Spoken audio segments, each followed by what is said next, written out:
Baik, Assalamualaikum warahmatullahi wabarakatuh, tuan dan puan, rakan-rakan sekalian.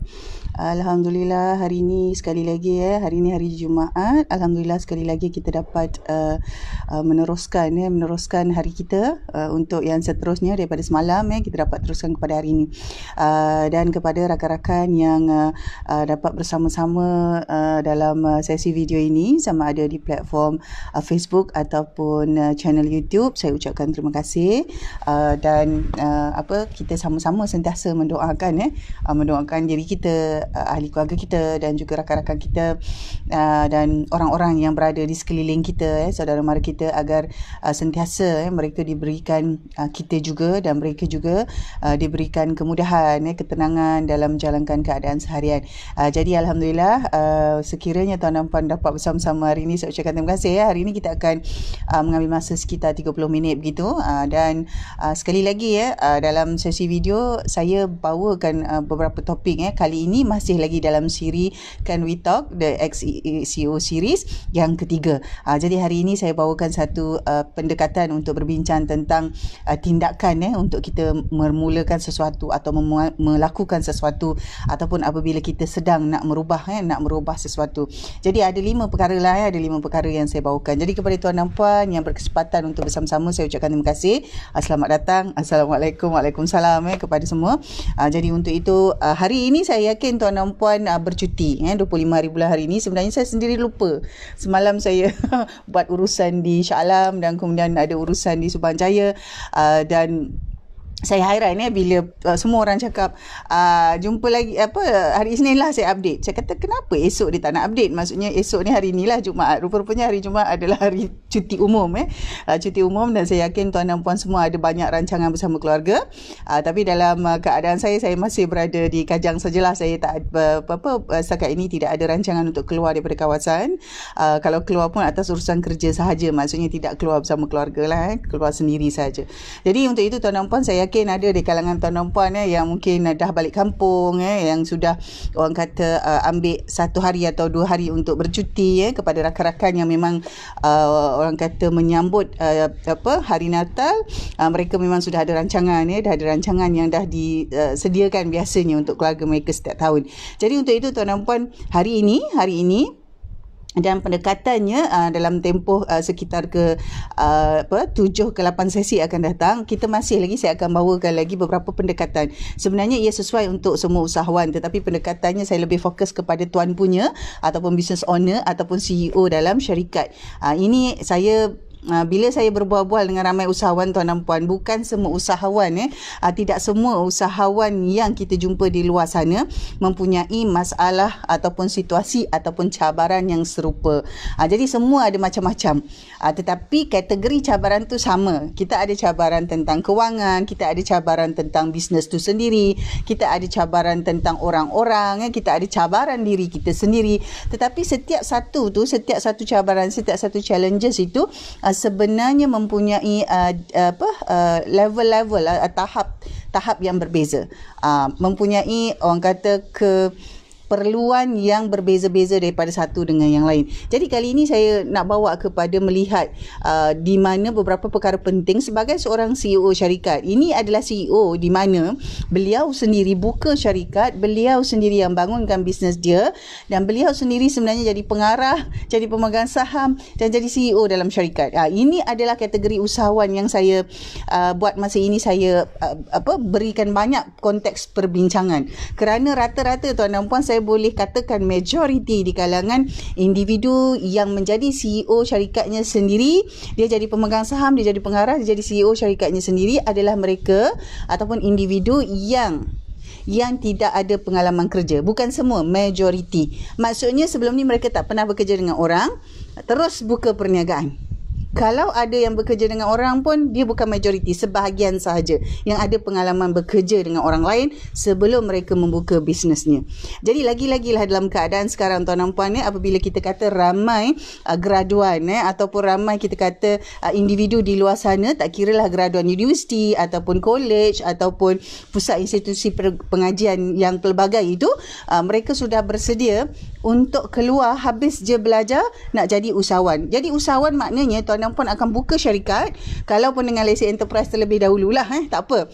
Tetapi maksudnya secara analogi, secara umumnya adalah mendaftarkan bisnes di SSM, jadi pemilik, jadi pemegang saham, jadi pengarah dan juga CEO syarikat itu secara sendiri. Itu konteks perbualannya. Jadi apabila ramai usahawan dalam kategori ini, kita perlukan sokongan yang lebih kuat. Kita perlukan satu komuniti usahawan yang mampu menyokong kepada individu-individu dan usahawan yang begini. Maksudnya semua CEO syarikat ini perlu mempunyai circle yang betul. Tuan dan puan perlu mempunyai satu support system yang betul. Tuan dan puan mesti ada professional managers dalam syarikat tuan dan puan. Professional managers ni maksudnya mereka yang berkelulusan dan ada pengalaman dalam bidang dan hal yang diuruskan dalam organisasi syarikat kita itu tadi. Jadi hari ini kita bincangkan tentang 5 perkara. Saya akan bawakan 5 saja. Sebenarnya kalau kita nak bincang dia banyak tuan dan puan. Tetapi hari ini saya bawakan 5 saja perkara. Beberapa perkara yang tuan dan puan sebagai CEO syarikat, sebagai seorang usahawan yang memang buka syarikat tu sendiri, daftarkan syarikat tu sendiri, buat bisnes tu, jadi pemegang saham, jadi pengarah, jadi CEO dalam pada masa yang sama, untuk melihat ada 5 perkara yang boleh dilihat semula bagaimana kita nak pastikan supaya kita dapat bertindak. Kita mengambil tindakan-tindakan yang dalam keadaan sedar dan dalam keadaan bersedia. Jadi sebenarnya tuan dan puan, kandungan sesi hari ini ada saya masukkan, ada saya huraikan dalam e-book saya, dengan tajuk 9 bahagian pengurusan syarikat startup. Sebenarnya ada 9 bahagian itu sebenarnya adalah 9 bahagian penting untuk seorang CEO yang baru memulakan syarikat. Tetapi kalau tuan dan puan dah lama, maka tuan dan puan ia adalah sebagai orang kata satu panduan, satu panduan tambahan, satu panduan untuk review beberapa perkara. Mungkin tuan dan puan dah buat dah pun, tetapi ada bahagian-bahagian yang mungkin tuan dan puan perlu lihat semula. Saya ada beberapa usahawan yang bila kita berbincang, dia kata, puan saya tak sempat berkuli. Maksudnya saya tak sempat pun, saya tak ada pun bekerja dulu ataupun ada pengalaman macam mana nak jalankan bisnes ni, tapi saya terus buat saja. Jadi dalam tempoh itu, dalam satu masa, sebenarnya meskipun kita dah jadi CEO, kita masih lagi berpeluang untuk berkuli. Kita masih lagi ada peluang untuk orang kata mempelajari perkara-perkara yang kita tak sempat belajar sebelum ni, dan kita boleh pelajarinya sekarang. Okey. Jadi itu adalah konteks perbincangan. Dalam keadaan semasa, tuan dan puan, bila kita kata kita lah yang buka syarikat, kita jadi pemegang saham, kita jadi pengarah, kita jadi CEO, sebenarnya masa kita tu bertambah sibuk. Maksudnya keadaan jadual kerja kita itu jadi banyak. Kerana kita sebenarnya memegang beberapa portfolio secara umum tu dalam struktur bisnes tu, beberapa portfolio yang besar. Pengarah adalah satu portfolio yang besar. CEO adalah satu portfolio yang besar juga. Jadi tuan dan puan, maksudnya selain daripada itu, kadang-kadang tuan dan puan walaupun CEO, tuan dan puan yang akan menguruskan hal yang berbentuk sales and marketing. Mungkin tuan dan puan perlu juga melihat bahagian-bahagian yang berkenaan finance and account pada masa yang sama. Jadi dia bertambah besar skop kerja tuan dan puan dalam syarikat tuan itu sendiri. Jadi ada masanya tuan dan puan tak sempat nak fikirkan benda ni. Jadi kita mungkin apa orang kata, dalam keadaan semasa PKP ini satu, dan juga dalam keadaan cuti yang panjang ini, cuti panjang pun mungkin Jumaat, Sabtu, Ahad tuan dan puan bercuti kan. Jadi boleh ambil masa sekurang-kurangnya dalam sehari itu, sekurang-kurangnya tuan ambil lah dalam 3 jam untuk duduk dan lihat semula apakah perkara-perkara yang kita perlu susunkan semula. Jadi dia mesti ada 2 tuan dan puan. Satu, mesti ada satu perancangan personal kita sebagai CEO syarikat, kita sebagai individu, dan kita ada tanggungjawab peribadi yang lain. Dan satu lagi adalah untuk perancangan bisnes itu yang kita akan bawa dan bentangkan kepada tim kita. Kalau kita ada staff, kalau kita ada managers, kita kena bawa mereka sama-sama untuk berbincang. Mungkin kita bukanlah orang yang bijak, orang yang pandai macam CEO syarikat yang corporate atau MNC, tetapi kita tetap seorang CEO. Jadi kita masih mempunyai tanggungjawab yang sama sebagai seorang CEO. Jadi apa yang kita boleh buat? Kita kumpulkan otak-otak yang bernas, kita kumpulkan kepakaran-kepakaran yang ada, dan kita bincangkan macam mana kita nak buat untuk mencapai objektif bisnes kita tu tadi. Objektif bisnes kita yang lebih tahu kan. Jadi tak apalah kalau kita mungkin tak pandai dalam bahagian pengurusan akaun dan keuangan, kita bawa masuk pakar. kita dapatkan khidmat ataupun servis pakar daripada luar. Dia caranya macam tu. Tak semestinya nak tunggu kita pandai. Tak semestinya kita kata boleh tak latih saya, jadikan saya seorang CEO yang pandai. Dia tak perlu. Kerana seorang CEO itu secara semula jadi, tuan dan puan, apabila duduk dalam posisi itu, terutamanya tuan dan puan sebagai usahawan yang mulakan bisnes, buka syarikat, jadi pemegang saham, jadi pengarah, dengan secara semula jadi, tuan dan puan sebenarnya sedang melatih diri sendiri.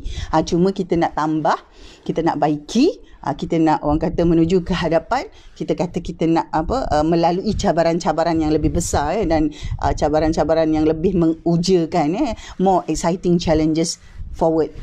Dia macam itulah tuan dan puan. Okey, jadi apakah perkara pertama tuan dan puan? Antara perkara kita kena fikirkan macam mana cara kita boleh berkuli. Maksudnya kita ada satu pembelajaran secara hands on. Macam mana kita sebagai CEO syarikat kita sendiri nak ada satu cara pembelajaran secara hands on. Saya sebenarnya sarankan tuan dan puan ada mentor. Dan mentor ini tidak semestinya CEO syarikat lain. Tuan dan puan boleh bermentor dengan beberapa orang ahli lembaga pengarah syarikat-syarikat yang established. Tuan dan puan kena cari. Dan macam mana nak cari? Biasanya inilah yang datang daripada networking. Inilah yang datang daripada aktiviti networking. Tuan dan puan, saya sendiri bersyukur saya sangat bersyukur sepanjang 5 tahun saya 2013 hingga 2018 sebenarnya saya aktif terlibat dalam syarikat ABS Ainun Holdings yang Berhad. Saya sebenarnya bersyukur kerana dalam tempoh 5 tahun itu ada banyak network corporate yang diperkenalkan. Tetapi tidaklah semua saya dapat intact tetapi ada 2-3 individu, 2-3 orang yang sebenarnya memang mempunyai corporate background dan bersedia untuk membimbing orang lain. They are the corporate people who are ready to guide you. Dia macam tu. Jadi individu-individu ini sebenarnya antaranya adalah orang-orang yang biasa dan pernah duduk sebagai ahli lembaga pengarah, syarikat-syarikat corporate, private dan juga syarikat SME. Mereka ada. Jadi bila mereka duduk dalam ahli lembaga pengarah, mereka duduk sebagai board, mereka ada pengalaman yang mana itulah cara kita berkuli dengan mereka. Dan saya juga pernah sebenarnya meminta memohon supaya saya dapat duduk dalam salah satu mesyuarat ahli lembaga pengarah syarikat mereka. Tetapi yang itu tak sempat. Yang tu tak sempat. Jadi sekiranya tuan dan puan seorang CEO syarikat, dapatkan seorang mentor yang memang ada pengalaman duduk sebagai ahli lembaga pengarah syarikat-syarikat yang sudah established. Itu salah satu cara kita. Yelah, kita dah jadi CEO syarikat sendiri, kita dah sibuk. Bila kita kata nak berkuli, cara kita berkuli berbeza. Kita tak boleh lah pula nak resign daripada jawatan CEO kita kerja kat syarikat lain. Tak boleh lah, sebab syarikat kita tu dah ada satu komitmen yang kita kena buat. Itu antaranya tuan dan puan, cari mentor itu tadi. Dan tuan dan puan, berdasarkan pengalaman saya, beberapa jenis mentor ada di luar sana. Jadi kita kena cari yang sesuai. Dan kalau macam saya sendiri tuan dan puan, ada 2 jenis mentee yang saya ambil. Satu mentee yang baru nak mulakan bisnes, dan satu lagi mentee yang memang dah mulakan bisnes. Dan program mentoring yang biasa saya kendalikan, dia lebih berstruktur. Dan dia memang ada yuran. Macam saya memang ada yuran. Kerana saya percaya bahawa usahawan yang betul-betul nakkan perubahan, yang betul-betul nak buat tindakan, dia akan sanggup untuk invest kepada dirinya sendiri. Dan tuan dan puan, sekiranya tuan dan puan lihat tuan dan puan boleh dapati orang kata package mentoring yang saya sediakan adalah antara package yang paling tuan dan puan akan orang kata boleh komit lah. Tuan dan puan akan boleh komit kerana dia adalah bersifat individu. Dia akan bersifat individu. Dia bukan bersifat syarikat. Jadi kita punya agreement itu antara individu. Dan mentoring ini programnya eksklusif dan saya buat sikit saja. Setiap bulan saya tak ambil lebih daripada 6 orang untuk masuk dalam program mentoring, dan tempohnya paling lama 6 bulan sahaja. Kerana saya yakin dalam tempoh 6 bulan itu tuan dan puan sebenarnya aktif merujuk, dan ada banyak pembelajaran secara praktikal yang tuan dan puan buat sendiri sebenarnya. Tuan dan puan buat sendiri, tetapi dalam keadaan sedar. Bila dalam keadaan sedar, 6 bulan adalah satu tempoh yang baik untuk tuan dan puan mencapai satu tahap perubahan melalui mentor. Dia macam itu. Jadi tuan dan puan carilah mentor. Carilah mentor yang sesuai supaya sebagai CEO dalam syarikat tuan dan puan sendiri, tuan dan puan dapat menambah baik perkara-perkara yang penting untuk syarikat tuan dan puan. Okey, yang kedua tuan dan puan, apabila kita ni jadi orang kata nak pastikan kita bertindak itu, setiap perancangan yang kita buat mesti ada tempoh tuan dan puan. Mesti ada tempoh. Katalah tuan dan puan nak capai, tuan dan puan jadi CEO syarikat dilantik dan tuan dan puan jadi pengarah syarikat dilantik, diri sendiri lantik tak apa, tetapi tuan dan puan letakkan satu tempoh. Contoh, dalam tempoh 2 tahun nak capai apa, dalam tempoh 2 tahun financial situation syarikat nak capai macam mana, tahap liquidity ke, saya tak tahu, nanti tuan dan puan mestilah ada mestilah ada rancangan-rancangan tu tadi. Terima kasih Encik Azamin. Okey, jadi seterusnya tuan dan puan letakkan juga sasaran. Contohlah kan, dari segi financial tadi, status company dalam tempoh 2 tahun nak capai macam mana. Mungkin dari segi asetnya, dari segi liquidity-nya, dari segi equity-nya, tuan dan puan mahu capai tahap mana. Dia bukan sale saja dia bukan sale saja. Kalau kita nak naikkan value syarikat kita tu, berapa lagi apa lagi perkara yang kita boleh buat, yang kita kena buat. Jadi adakah daripada financial tu tadi, adakah kita perlu ada lagi satu blueprint tentang kita punya penjenamaan, tentang kita punya strategi sales and marketing, apa yang kita perlu buat supaya kita boleh capai financial status untuk company kita tu dalam tempoh 2 tahun tadi. Jadi mungkin dia juga melibatkan satu orang kata rancangan penambahbaikan operasi syarikat. Dia juga mungkin melibatkan bagaimana rancangan talent management untuk syarikat tuan dan puan. Nak ambil orang yang macam mana, nak jadikan orang yang sedia ada macam mana. Kemudian apa orang kata susunan ataupun struktur orang-orang ni dalam organisasi kita ini cukup kuat strukturnya yang membolehkan talent ini kita manage dengan baik dan kita dapat masukkan talent baru yang lebih baik supaya syarikat kita boleh mencapai apa yang kita nak dalam tempoh 2 tahun. Jadi biasanya tuan dan puan sebagai pengarah lantikan ni 2 tahun, tetapi dia bergantung kepada macam mana tuan rancang lah. Dan CEO pun macam itu. Biasanya minimum 2 tahun dulu supaya dia boleh buat rancangan dan penambahbaikan. Kemudian nak lantik semula 2 tahun lagi pun boleh. Kalau macam memang dia dah tak orang kata tak perform, maksudnya kita boleh lantik CEO lain. Tapi tuan dan puan, kalau kita sendiri jadi CEO syarikat kita, kita nak resign, maksudnya kita nak pecat diri kita sendiri, kita bersedia ke nak lantik orang baru? Adakah kita bersedia? Kalau kita tak bersedia, kitalah yang kena berubah. Jadi pastikan kita ada rancangan dan tempohnya tu kena ada. Kalau macam rancangan panjang tu, tempohnya sesuai 2 tahun. 2 tahun sesuai lah. Kita kata okey, kita nak capai apa, mungkin kita ada kira-kira berapa persen market share kita nak pegang, penjenamaan kita nak buat sampai orang ingat kita ni apa. Jadi mungkin ada perkara-perkara tu yang tuan dan puan nak buat supaya nilai bisnes kita tu naik. Nilai ni ada 2, satu tangible, satu intangible. Yang tangible tadi tu yang duit, itulah yang tuan nampak. Nilai stok lah, equity lah, dalam balance sheet tu semua kan, tuan akan nampak lah. Tetapi kalau yang intangible ini sebenarnya boleh menjadi satu lagi nilai yang besar. Intangible tu termasuklah orang kata jenama, nama baik, semua-semua yang ada dalam tu yang orang kata kita tak nampak, tapi sebenarnya itu yang menaikkan nilai syarikat kita. Nanti tuan dan puan boleh duduk ambil masa ni 3 hari cuti panjang sikit ni, Jumaat, Sabtu, Ahad, ambil masa sehari dalam 2 jam 3 jam untuk orang kata deep thinking. Have a deep thinking about your own business. Macam mana, apa yang kita nak ke depan tu 2 tahun, apa yang kita nak. Kemudian baru kita akan susunkan dengan tim lah, duduklah dengan tim untuk susunkan tahun ni nak macam mana, untuk capai tahun depan tu macam mana. Kemudian susunkan quarterly, kemudian susunkan monthly. Baru kita boleh jalan. Dia kena ada tempoh. Yang ketiga tuan dan puan, kita juga perlu memilih jenis bisnes yang betul tu tadi dan juga model bisnesnya. Kebanyakannya rata-rata tuan dan puan, kita sebenarnya dah memilih bisnes yang betul dan kita dah ada model bisnes yang betul. Tetapi model pengurusan bisnes kita tu yang tak betul. Banyaknya macam itu. Saya ada jumpa banyak sebenarnya bisnes modelnya dah betul, bisnesnya pun dah betul, tetapi model pengurusan dia tak betul. Bila model pengurusan tu tak betul, cara dia mengurus tu tak betul, secara semula jadi pengurusan keuangan dia tu pun salah. Bila jadi macam itu, dia akan affect the whole planning tu tadi. Jadi yang tuan rancang nak capai 2 tahun lah, nak capai 5 tahun lah, nak capai 10 tahun tu tadi, dia akan terganggu, lambat ataupun tak jadi. Dia ada kesannya. Jadi lihat semula apa sebenarnya business model kita tu kita dah faham.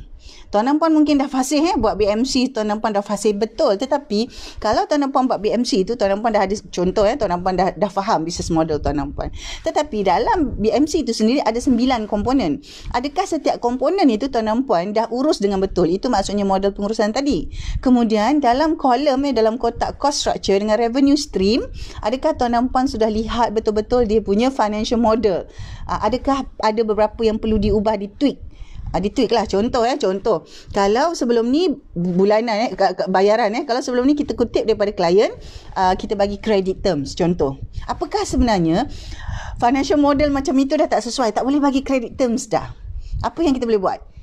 Jadi itu antara perkara yang perlu dilihat. Mungkin sebelum ni kita kata kena bayar cash.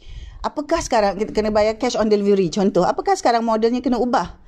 Buy now, pay later. Apakah kena ubah macam itu? Itu maksud saya tuan dan puan. Tuan dan puan, kita sebagai usahawan bila kita kata kita mengetuai syarikat kita jadi CEO syarikat, kadang-kadang perkara-perkara ni kita tak lihat dia sebagai penting kerana kita dah lama, kita dah buat bisnes 3 tahun 5 tahun. Jadi kita rasa macam okey dah ni semua puan. Business model saya dah betul dah. Betul lah, business model dah betul, tetapi ada masalah lagi. Kadang-kadang profit tak cukup, kadang-kadang sale tak cukup, kadang-kadang sale dah banyak, profit masih tak ada. Jadi benda-benda tu semua bergantung pada keadaan tuan dan puan. Kadang-kadang sale banyak, cash flow masih tercekik. Jadi ini yang saya maksudkan sebagai model pengurusan dan juga orang kata financial model, model keuangan yang tuan dan puan susun dan structure untuk bisnes tuan dan puan tu. Apakah yang itu sebenarnya kena review? Itu termasuklah kepada price package maksudnya package ataupun orang kata produk-produk pricing tu tuan dan puan kena review semula. Kadang-kadang business model dah betul, business dah betul, tetapi the management model, the operational model, the financial model yang kalau dalam BMC tu kotak-kotak tu tuan perlu tengok, zoom in. Itu maksud saya adakan 60 minit sesi business review secara online, sebab ramai itu dari Johor lah yang kontak saya banyak. Ada yang Sabah lah, Sarawak lah, Johor. Jadi bila jauh-jauh macam tu, dalam keadaan sekarang susah nak jumpa. Jadi saya memang ada offer untuk 1 jam online review. Yang ini memang tuan dan puan saya ada war-warkan sebelum ni. Jadi tuan dan puan sekiranya perlukan perkara-perkara ini, bagi saya sekiranya tuan dah ada BMC tu, dah ada business plan tu, kalau nak review sebenarnya zoom in, fokus kepada satu bahagian, 1 jam mencukupi. Yang kita boleh buat online. Jadi tuan dan puan, saya menjemput tuan dan puan sekiranya tuan dan puan dapati ada beberapa perkara yang tuan dan puan nak review. Bukan keseluruhan business model, sebab tuan dan puan dah buat bisnes tu lama. Tuan dan puan dah buat mungkin 5 tahun, 10 tahun, 20 tahun, saya faham. Tetapi dalam model pengurusan yang tuan dan puan buat itu, apakah ada bahagian-bahagian tertentu yang perlu kita zoom in supaya tuan dan puan apabila kita berbincang, saya akan tanya banyak soalan dan tuan dan puan akan nampak kat bahagian mana sebenarnya tuan dan puan perlu ambil tindakan terlebih dahulu. Itu kelebihan orang kata business review tu tadi tuan dan puan. Bukan untuk buat business planning yang baru, bukan. Untuk melihat semula business plan yang tuan dan puan ada ataupun BMC yang tuan dan puan ada, berdasarkan isu-isu semasa tu bahagian mana yang nak zoom in. Dan biasanya dia akan melibatkan tuan dan puan punya financial model, operational model dan management model. Biasanya 3 ni. Tapi kita kena lihat lah. Kerana tuan dan puan sales and marketing ramai daripada tuan dan puan dah menguasainya. Tuan dan puan dah pergi seminar banyak dah. Tuan dan puan dah pergi kelas macam-macam. Jadi tuan dan puan biasanya tak ada masalah yang itu. Tetapi kemungkinan besar masih ada lagi beberapa perkara yang perlu dilihat. Okey, itu adalah perkara yang ketiga. Yang keempat sudah tentu tuan dan puan untuk melihat semula tuan dan puan punya business plan dan juga business model tu tadi. Tadi kita dah bincang Jadi lihatlah tuan dan puan bagaimana. Mungkin tuan dan puan kata BMC ni untuk orang yang baru mula bisnes je puan. Tidak. Percayalah kepada saya bahawa saya sendiri dah review beberapa bisnes dengan menyediakan, apa kita buat adalah business owner mapkan semula the current business. The CEO of the company map out their current business on a piece of new fresh BMC. Then only they realize that things change so much. Then only they realize things has changed so much from day one when they prepare their business BMC. Dia lain Kenapa pendekatan BMC ni saya bawa? Kerana dia lebih mudah untuk tuan dan puan faham. Rancangan bisnes secara keseluruhan business plan yang tuan dan puan tulis secara penuh tu, dia memerlukan masa yang panjang. Tuan dan puan akan perlukan banyak analisis tambahan. Selepas buat BMC, kita pergi kepada business plan yang betul tu dengan analisis tambahan tu tadi. Dengan SWOT lah, apa analisis yang tuan dan puan pilih lah. Tapi sebelum tu, masukkan dulu a very simple approach of putting down, of mapping down all your current business information on the 9 boxes of a piece fresh new BMC sheet. Dia macam tu. Letakkan balik, susunkan balik, tengok balik. Jadi tuan dan puan pada waktu itu nampak bahawa ada banyak benda yang berubah, yang rupa-rupanya tuan dan puan tak perasan sebenarnya dah berubah. Berbanding dengan hari pertama tuan dan puan jalankan bisnes tu, ataupun berbanding dengan tahun pertama tuan dan puan jalankan bisnes tu. Jadi review semula. Antara salah satu cara nak review bisnes kita tu tadi adalah dengan menyediakan semula, buat yang baru, ambil satu fresh sheet untuk BMC tu tadi, BMC sheet yang fresh, kosong, map outkan balik, masukkan balik maklumat-maklumat tu. Alright. Okay. Itu yang keempat. Yang kelima, tuan dan puan, apabila kita kata kita jadi CEO syarikat, kita own the business, kita jadi pemegang saham, kita jadi pengarah, mesti bersedia untuk berfikir bagaimana nak kembangkan bisnes kita itu dengan cara partnership. Dengan cara berpartner. Jadi berpartner ini, okey. Sepanjang bulan Disember ni tuan dan puan, saya ada 4 topik khusus setiap hari Selasa. Minggu depan ada lagi, iaitu 29 hari bulan malam, pukul 9 malam di platform Zoom Business ABS Digital. Saya bawakan topik mengurus partnership. Jadi dalam siri yang pertama, saya ada bincangkan, kalau kita kata berpartner tu tak semestinya kita bawa orang masuk sebagai pemegang saham. Ada cara-cara lain. Jadi kalau tuan dan puan dah terlepas sesi tu, tuan dan puan boleh daftar untuk Zoom business tu, ada link, tuan dan puan boleh beli rakaman. Tuan dan puan beli rakaman tu, ada 4 siri. Sebenarnya saya bersiaran setiap hari Selasa 9 sampai 10 malam. Ada 1 jam bersiaran. Jadi dalam 4 siri itu sebenarnya perbincangannya semua berkisar tentang pengurusan partnership. Jadi minggu depan hari Selasa 29 hari bulan Disember adalah siri yang terakhir, di mana saya akan bawakan beberapa kisah benar. Saya akan bawakan beberapa kisah benar di mana kita boleh bincang dan kita boleh ambil pengajaran dari situ. Terutamanya dalam konteks pengurusan partner yang dibawa masuk pegang saham dalam syarikat.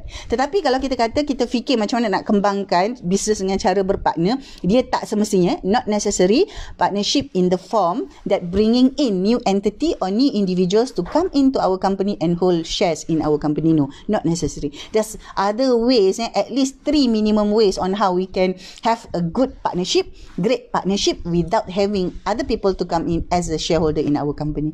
So that's about it. So sepanjang Disember ni sebenarnya ada 4 sesi. Tuan dan puan boleh ke link Zoom ABS Digital, boleh ke page ABS Digital, mereka ada siarkan di sana, boleh daftar di sana, dan juga tuan dan puan boleh beli siaran rakaman untuk 4 siri tentang mengurus partnership yang saya kendalikan sepanjang Disember ini. Jadi untuk itu tuan dan puan, bersedialah untuk berpartner. Dan berpartner ni tak semestinya kita ambil orang untuk jadi pemegang saham, tak. Ada banyak cara berpartner. Kita boleh bawa masuk mereka sebagai pemegang saham, itu salah satu cara sahaja. Jadi ada banyak cara lain untuk berpartner. Jadi dalam sesi itu sebenarnya saya ada bincangkan 3 sahaja. Sebenarnya banyak lain. Jadi tuan dan puan boleh tengok, tuan dan puan boleh tengok sama ada dia berbentuk project basis, sama ada dia berbentuk collaboration, sama ada dia berbentuk coalition, ataupun tuan dan puan dia hanyalah berbentuk, orang kata, penggunaan pertukaran kepakaran. Jadi semua itu sebenarnya boleh dilakukan. Tetapi konsepnya adalah dengan partnership. Ada yang buat pendekatan macam joint venture. Dia ada banyak cara sebenarnya. Dia tak ada betul dan salah. Tuan dan puan, apabila kita jadi CEO syarikat, kitalah pemegang saham, kitalah pengarah, kitalah yang buka syarikat tu, kitalah yang jalankan bisnes tu. Sebenarnya semua perkara ataupun tindakan ataupun keputusan yang kita buat, saya yakin tuan dan puan dah dapati ia adalah yang terbaik pada masa itu. Walaupun lepas tu kita kata, silap lah, I shouldn't do that, I made a big mistake. Tak apa, kerana pada waktu itu we believe that we have done the best for that time. At that time, that was the best decision that we can make. Jadi bila kita faham keadaan tu tuan dan puan, kita akan move forward. Yang mana-mana yang kita dah buat kesilapan, jadi kita perbaiki. Jadi mana-mana yang kita dah buat kesilapan, kita perbaiki. Jadi untuk itu tuan dan puan, kita sentiasa kita kata walaupun kita kata kita ni CEO syarikat sendiri, kita tetap seorang CEO dan skop kerja kita, responsibility kita itu tetap macam seorang CEO yang syarikatnya lebih besar ataupun syarikat MNC corporate. Cuma kita punya cabaran, kita punya cara, kita punya pendekatan berbeza, itu sahaja. Tetapi skop dan responsibility-nya tetap besar, tetap sama, di mana kita kata kita ni nahoda sebuah kapal. Jadi kapal tu bergantung, kapal kecil, kapal besar. Laut yang kita lalui itu pula bergantung. Laut macam mana? Laut tak bergelora, laut bergelora, lautan Pasifik ke Selat Melaka. Jadi itu sebenarnya yang membezakan. Tetapi nahoda sebuah kapal tetap seorang nahoda, CEO tetap seorang CEO, tidak kira saiz syarikat yang tuan dan puan sedang kendalikan, sedang ketuai sekarang.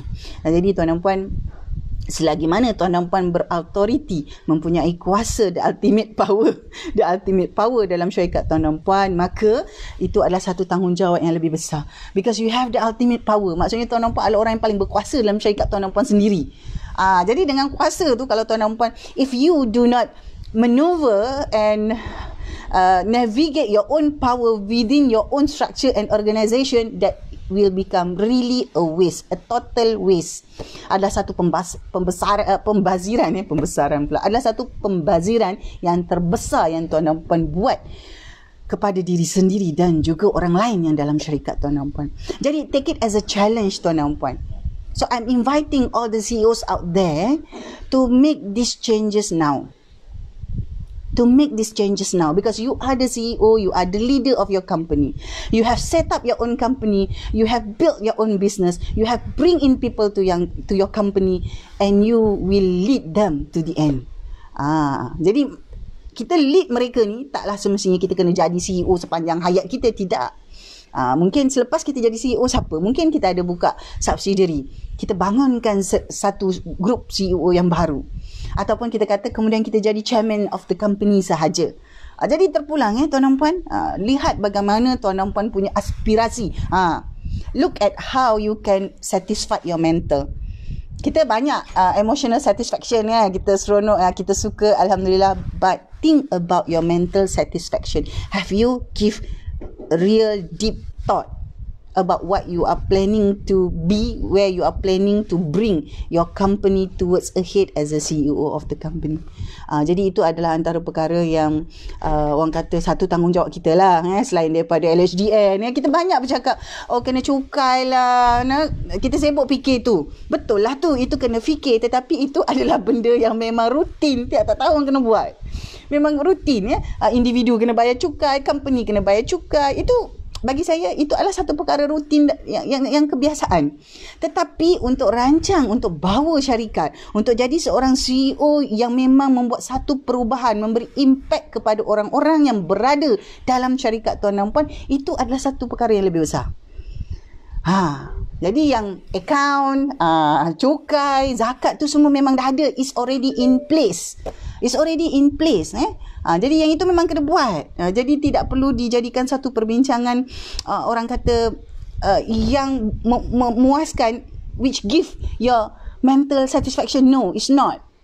Perbincangan tentang perkara-perkara teknikal, keuangan, pengurusan keuangan itu penting, tetapi it doesn't give you the mental satisfaction. Jadi tuan dan puan, bagilah tuan dan puan satu hadiah kepada diri sendiri. Reward yourself by giving that satisfaction to your own mental. Tuan dan puan? Alright, okay, itu tuan dan puan. Jadi hari ini alhamdulillah saya ucapkan berbanyak-banyak terima kasih tuan dan puan, dan video ini juga akan disiarkan di channel YouTube. Lebih mudah untuk tuan dan puan cari kerana dia tersusun di sana. Tuan dan puan boleh cari playlist The CEO dalam channel YouTube saya. Semua video-video yang berkaitan dengan CEO ada di sana. Jadi untuk itu tuan dan puan, saya ucapkan terima kasih. Mari kita sama-sama menjadi seorang CEO yang lebih baik untuk syarikat kita, orang-orang kita, semua stakeholder kita, termasuk pelanggan kita semua sekali lah, supaya kita dapat betul-betul memberi impact dalam perniagaan kita, bukan hanya orang kata perkara-perkara biasa yang kita lakukan sepanjang kita menjadi CEO syarikat. Jadi untuk itu tuan dan puan, saya ucapkan terima kasih. Assalamualaikum, kita jumpa lagi dalam video akan datang.